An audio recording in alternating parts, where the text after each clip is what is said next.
அனைவருக்கும் வணக்கம். வாஷிங் மிஷின்னாலே இப்போது எல்லாருக்கும் தெரியும். தாவேக்கா தூய சக்தி வாஷிங் மிஷின். இந்த வாஷிங் மிஷின் ரொம்ப கொடூரமான வாஷிங் மிஷின். நீங்கள் என்ன தான் ஊழல் செஞ்சுருந்தாலும், எவ்வளவு கிரிமினல் குற்றம் நீங்கள் செய்திருந்தாலும், அந்த வாஷிங் மிஷினுக்குள்ளாடி ஒரு முறை நீங்கள் உள்ளாடி போயிட்டு வெளியே வந்தீங்கன்னா, உங்களுக்கு குட்கா கரை இருந்தால் கூட அந்த கரையெல்லாம் நீக்கப்பட்டு நீங்கள் புனிதர்களாக மாறி விடுவீர்கள். அந்த அளவுக்கு ஒரு வாஷிங் மிஷின் தான் இந்த தாவேக்கா தூய சக்தி வாஷிங் மிஷின். அந்த வாஷிங் மிஷினில் கடந்த காணொலியில் நம்ம பேசியிருந்தோம். அதிமுகவினுடைய முன்னாள் அமைச்சர் விஜயபாஸ்கர் அவர்கள் உள்ளாடி போயிட்டு எப்படி அவர் வெளியே வர்றப்போ தக்கன்னு அவர் மனித புனிதராக வெளியே வந்தார் என்று அதிமுகவினுடைய நபர்கள் எல்லாம் யாரெல்லாம் அங்கே ஊழல் குற்றச்சாட்டில் இருந்தார்களோ, அமைச்சர்களாக இருந்தார்களோ, சட்டமன்ற உறுப்பினர்களாக இருந்தார்களோ, அவர்கள் எல்லாரையுமே ஒன்று ஒன்றா இந்த தாவேக்கா வாஷிங் மிஷினில் தூக்கி போட்டு அவங்க எல்லாரையுமே புனிதர்களாக ஒரு நல்லாட்சி கொடுக்க வந்த தெய்வங்களாக மாற்றி இந்த வாஷிங் மிஷின் நல்ல ஒரு வேலை செஞ்சுட்டு இருந்து இல்லையா.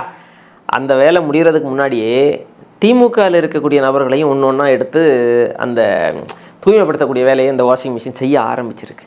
அப்படி தான் திமுகவினுடைய மூத்த தலைவர்களில் ஒருவரான மதிப்பிற்குரிய ஜெகத் ரட்சகன் அவருடைய மகன் சந்தீப் ஆனந்த் அவர்களை இந்த வாஷிங் மிஷினில் தூக்கி போட்டு அழுத்தியிருக்கிறாங்க. அவர் தமிழக வெற்றி கழகத்தில் அதிகாரப்பூர்வமாக இணைந்திருக்கிறார். அந்த கட்சியினுடைய பொதுச் செயலாளர் மதிப்பிற்குரிய ஆனந்த் அவர்களுடைய தலைமையில் பனையூரில் தமிழக வெற்றி கழகத்தில் இணைந்திருக்கிறார் ஜெகத் ரட்சகனுடைய மகன். இந்த ஜெகத் ரட்சகன் அவர்கள் யார் என்றால் உங்களுக்கு தெரியாமல் இருந்திருக்காது. நம்ம ஏற்கனவே அவர் குறித்து நிறைய செய்திகளை பேசியிருக்கிறோம். திமுகவினுடைய நாடாளுமன்ற உறுப்பினர் மட்டுமல்ல, திமுகவினுடைய மூத்த தலைவர்களில் ஒருவர். திமுகவினுடைய கஜானாக்களில் மிக முக்கியமான ஒரு நபர், பல்லாயிரம் கோடிகளுக்கு அதிபர். அவர் செய்யாத தொழிலே இல்லை என்று சொல்லலாம், அந்த அளவுக்கு தொழில் செய்து கொண்டிருக்கிறார்.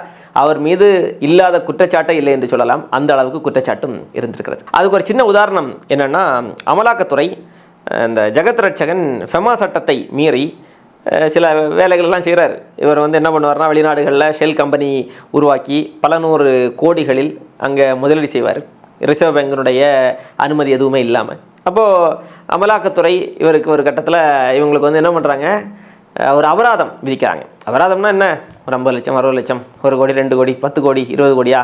இல்லை, 908 கோடி ரூபாய் அபராதம் விதிக்கப்படுகிறது. இந்திய வரலாற்றிலேயே ஒரு தனிநபருக்கு இவ்வளவு அபராதம் விதிக்கப்படுவது இதுதான் அதிகபட்சம். அப்படிப்பட்ட ஒரு பெருமைக்கு சொந்தக்காரரான ஒரு குடும்பத்தை சார்ந்தவர் தான் இவர். யார்? ஜெகத் ரட்சகன் அவருடைய மகன். இவங்க மேலே அமலாக்கத்துறை, லஞ்ச ஒழிப்புத்துறை எல்லாம் தொடர்ந்து நிறைய நடவடிக்கைகளை எடுத்துகிட்டு வராங்க. அக்கா டிஸ்டிலரிஸ் என்கிற ஒரு சாராய ஆலை இருக்கிறது. சாராய ஆலை இவங்களுடைய ஆலை தான். சாராயத்தை எதிர்க்கிறோம், நாங்கள் மதுபானத்தை எதிர்க்கிறோம், நாங்கள் மதுபானத்தால் பெண்கள் பாதிப்படைகிறார்கள், மதுபான கடைகளை எல்லாம் நாங்கள் மூடிவிடுவோம் என்று சொல்லக்கூடிய இவர்கள் மதுபான ஆலை வைத்திருக்கக்கூடிய குடும்பத்தின் வாரிசை தங்களுடைய கட்சியில் இணைத்திருக்கிறார்கள். இந்த அக்கா டிஸ்டிலரிஸ், அதுபோல் இவர்களுக்கு இருக்கக்கூடிய மருத்துவக் கல்லூரிகள்னு இவனுடைய அந்த கம்ப்ளீட் பிஸ்னஸ் நெட்வொர்க் இருக்கு இல்லையா, இதில் இவங்க பல நூறு கோடிக்கணக்கில் வரி ஏய்ப்பு செய்திருக்கிறார்கள் என்கிற குற்றச்சாட்டுகள் எல்லாம் தொடர்ந்து இவர்கள் மீது வைக்கப்பட்டே வருகிறது. பல வழக்குகள் நிலுவையில் இருக்கிறது. நில அபகரிப்பு வழக்கு இருக்கிறது, நிலக்கரி ஊழல் வழக்கு இருக்கிறது. இவர்கள் மேல் இருக்கக்கூடிய இந்த வழக்குகளினுடைய பட்டியல் எடுத்து பார்த்தோம் அப்படின்னா ஒரு பெரிய நீண்ட பட்டியல் இருக்கும். லிஸ்ட்டு பெருசாக போகுதப்பா என்கிற மாதிரி இருக்கும். அமலாக்கத்துறை ஒரு முறை இவர்களுடைய பகுதிகளில் சோதனை நடத்திய போது இவர்களுக்கு சொந்தமான மருத்துவமனையினுடைய பிண வரையிலிருந்து கட்டுக்கட்டாக பண மூட்டைகள் பறிமுதல் செய்யப்பட்டது. பணத்தை எங்கே வைக்கிறாங்க பார்த்தீங்களா? பிண வரையில் கட்டுக்கட்டாக பணத்தை வைப்பது. இதுதான் ஜெகத் ரட்சகன் அவர்களும் அவருடைய குடும்பத்தினுடைய பின்னணியும், அவர் செய்யக்கூடிய தொழிலின் பின்னணியும். இப்படிப்பட்ட பின்னணி கொண்ட இவ்வளவு குற்றச்சாட்டுகள், இவ்வளவு வழக்குகள் இருக்கக்கூடிய ஒரு நபருடைய வாரிசை தான் எந்த விதமான ஒரு ஃபில்டரும் இல்லாமல் தமிழக வெற்றி கழகத்தில் இணைத்து ஒரு முக்கியத்துவத்தை கொடுத்திருக்கிறார்கள். நம்ம என்ன கேள்வி எழுப்ப போகிறோம் அப்படின்னா, ஜெகத் ரட்சகன் அவருடைய மகன் எந்த கட்சியில் வேணாலும் போய் சேரட்டு, அதில் ஒன்றும் சிக்கல் இல்லை. அவர் திமுகலேயே இருக்கலாம், அதிமுகவில் சேரலாம், காங்கிரஸில் போகலாம், பாஜகவில் போகலாம், எங்கே வேணாலும் போகலாம், ஒன்றும் பிரச்சனை இல்லை. மற்ற கட்சிகளிலெல்லாம் போயிருந்தால் நம்ம அதை ஒரு கேள்வியாகவும் எழுப்பியிருக்க மாட்டோம். ஆனால் தூய சக்தி, ஊழலுக்கு எதிரானவர்கள், ஊழல் கரை வடிந்தவர்கள் எங்களுக்கு தேவையில்லை. நாங்கள் அவர்களை சேர்த்து கொள்ள மாட்டோம், நாங்கள் தூய சக்தி கொண்டவர்கள், ஒரு தூய்மையான ஆட்சியை செய்ய வந்தவர்கள் என்று தங்களை ஒரு மனித புனிதர்களாக, நேர்மையானவர்களாக, அப்பழுக்கற்றவர்களாக, இது போன்ற முறைகேடுகளை எல்லாம் தட்டி கேட்டு அந்த முறைகேடுகளை எல்லாம் தமிழ்நாட்டில் கடந்த 50 ஆண்டு காலமாக நடந்து வரக்கூடிய முறைகேடுகளை எல்லாம் முடிவுக்கு கொண்டு வரக்கூடிய நபர்கள் என்று தங்களை அடையாளப்படுத்தி கொண்டிருக்கக்கூடிய தமிழக வெற்றி கழகத்தில் ஜெகத் ரட்சகன் அவர்களுடைய மகன் போய் இணைந்திருக்கார் இல்லையா? இது கேள்வி எழுப்பப்பட வேண்டிய ஒன்றா இல்லையா? உறுதியாக கேள்வி எழுப்பப்பட வேண்டிய ஒன்று. ஏன்னா ஜெகத் ரட்சகனுடைய சொத்துக்கள் எவ்வளோ இருக்குது அப்படிங்கிறது எல்லாருக்குமே தெரியும்.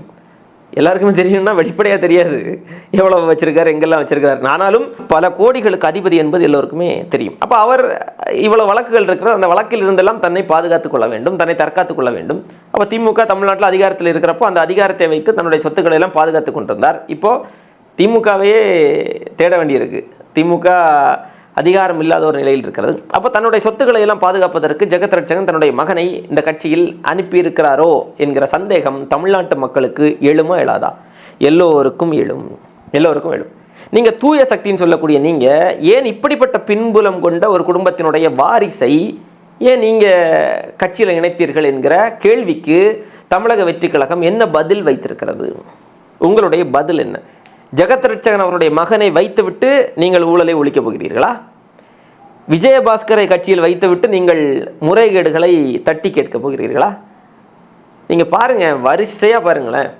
வைகை செல்வன் அதிமுகவினுடைய முன்னாள் அமைச்சர் அவர் போய் சேர்ந்திருக்கிறார். இன்னும் அதிமுகவினுடைய பல சட்டமன்ற உறுப்பினர்கள் போய் சேர்ந்திருக்கிறாங்க. இன்னும் புதுசாக பலர் அதிமுகவிலிருந்து அங்கே போய் இணைய போகிறார்களாம். இப்போ அதிமுக மட்டும்தான் நம்ம நினச்சிட்டு இருக்கிறப்போ இல்லை திமுகவிலிருந்து வந்து இணைந்து கொண்டிருக்கிறார்கள் என்கிற செய்தி எப்படி இருக்குது? அப்போ என்ன தான் வித்தியாசம் உங்களுக்கும் திமுகவுக்கும்? எந்த இடத்துல நீங்கள் மாறுபடுறீங்க? நீங்கள் உண்மையிலே ஒரு புதிய அரசு, ஒரு மாற்று அரசு அப்படின்னா புதிய சக்திகளை இறக்கணும், புதிய இளைஞர்களை இறக்கணும். ஏற்கனவே ஊழல் செய்து திளைத்து போன கட்சிகளில் இருந்து வரக்கூடிய அந்த அவர்களையும் அவருடைய வாரிசுகளையும் வைத்து நீங்கள் ஊழலை எதிர்ப்பீங்க, நீங்கள் நல்லாட்சி கொடுப்பீங்க அப்படின்னா மக்கள் என்ன முட்டாள்களா? தமிழ்நாட்டு மக்கள் எல்லாவற்றையும் கவனித்து கொண்டு தான் இருக்கிறார்கள். அவர்களுக்கு தெரியாதா? ஜெகத் ரட்சகனுடைய மகன் உங்கள் கட்சியில் வந்து இணைகிறாரு, விஜயபாஸ்கர் உங்களுடைய கட்சியில் வந்து இணைகிறாரு, இல்லை அதிமுகனுடைய மற்ற நபர்கள் எல்லாம் உங்களுடைய கட்சியில் வந்து இணைகிறார்கள் என்றால் உங்களுடைய கட்சி எதை நோக்கி செல்கிறது? எப்படி ஒரு அப்பழுக்கற்ற ஒரு கட்சியாக உங்களால் இருக்க முடியும்? தொடர்ந்து பேசிகிட்டே இருக்கிறீங்க. மாற்று சக்தி, நல்லாட்சி கொடுக்குறோம். எது நல்லாட்சி? யாரை வைத்து நல்லாட்சி கொடுக்க போகிறீங்க? விஜயபாஸ்கரை நீ வந்து அவர் அடுத்த தேர்தலில் அவர் போட்டியிட்டு அவரை அமைச்சராக்குவீங்களா, ஆக்க மாட்டீங்களா? ஏற்கனவே யார் அமைச்சராக இருக்கிறார்கள்? செங்கோட்டையன் யார்? உங்களுடைய கட்சியில் இருக்கக்கூடிய நிர்மல்குமார் அவர் யார்? அவர் எந்த கட்சியிலிருந்து வந்தவர்? மற்ற கட்சியில் இருக்கக்கூடிய நபர்களை எல்லாம் சேர்த்து ஒரு கட்சி, அந்த கட்சி எப்படி மாற்று சக்தியாக மாறும்? நிர்மல்குமார்லாம் பாஜகவில் இருந்தார், அப்புறமா அங்கே இருந்து அதிமுகவுக்கு போனார், அதிமுகவிலிருந்து இப்போ இங்கே வந்திருக்காரு, தமிழக வெற்றி கழகத்துக்கு வந்திருக்காரு. அவர் எப்படி ஒரு புதிய ஒரு சக்தியாக இருக்கும்?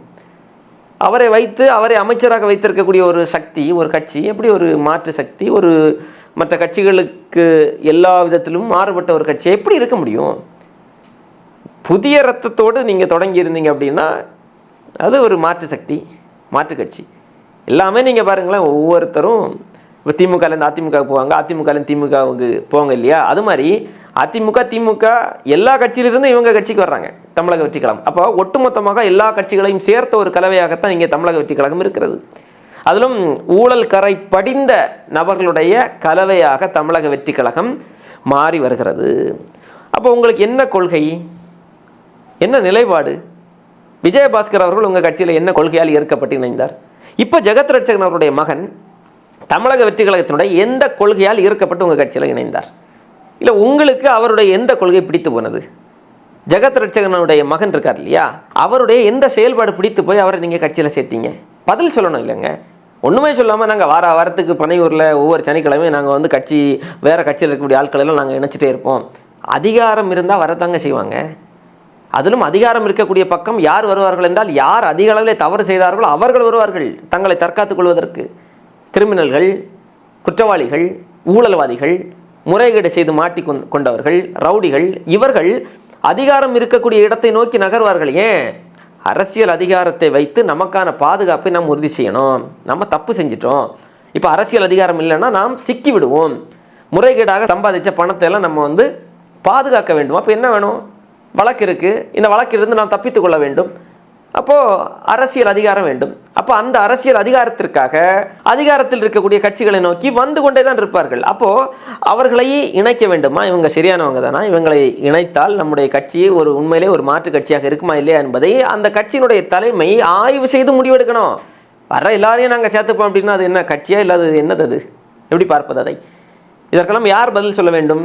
தமிழக வெற்றி கழகத்திற்கு ஆதரவாக பேசிக் கொண்டிருக்கக்கூடிய நபர்கள் இல்லை, தமிழக வெற்றி கழகத்தினுடைய தலைவர் மதிப்பிற்குரிய ஐயா விஜய் அவர்கள் பேச வேண்டும். அவர் தான் தொடர்ந்து பேசிகிட்டே இருந்தார், தூய சக்தி தூய சக்தி என்று. இப்போது நீங்கள் திமுகவை தீய சக்தின்னு சொன்னீங்க இல்லையா? அந்த கட்சியில் இருக்கக்கூடிய மூத்த தலைவர் ஒருவருடைய, அதிலும் இவ்வளவு மோசமான பின்புலம் கொண்ட ஒரு நபருடைய வாரிசை உங்களுடைய கட்சியில் நினைத்திருக்கிறீர்களே, உங்கள் கட்சி இப்போது எப்படி தூய சக்தியாக இருக்கும்? அதே தீய சக்தியினுடைய முகமாகத்தான் உங்களுடைய கட்சி இருக்கிறது. அப்போ தமிழக வெற்றி கழகம் அவர்கள் சொன்னது போல், ஆட்சிக்கு வருவதற்கு முன்பு சொன்னது போல் அவருடைய செயல்பாடு இல்லை. மாறாக ஊழல் செய்து, முறைகேடு செய்து, தவறு செய்து, சட்டவிரோதமாக சம்பாதித்த நபர்களுடைய கூடாரமாக தாவேகா மாறிக்கொண்டிருக்கிறது. இதை அப்படியே நீங்கள் அனுமதிக்க போகிறீங்களா? இல்லை இந்த உங்கள் மீது வைக்கப்படக்கூடிய இந்த குற்றச்சாட்டுகளை எல்லாம் உள்வாங்கி இதுபோன்று ஊழல் குற்றச்சாட்டுக்கு ஆளான நபர்கள், மோசமான பின்புலம் கொண்ட நபர்கள், இவர்களையெல்லாம் கட்சியில் இணைப்பதை நிறுத்துவீர்களா? இல்லை, அதெல்லாம் இல்லைங்க, நாங்கள் தூய சக்தியெல்லாம் இல்லை, நாங்கள் தீய சக்தி, எங்களை விட தீய சக்தி வேறு யாருமே இல்லை என்பது போன்று உங்களுடைய செயல்பாடுகளை தொடர்ந்து செய்யப்போகிறீர்களா என்பதை பார்ப்போம். மக்கள் அத்தனையும் கவனித்து கொண்டு தான் இருக்கிறார்கள்.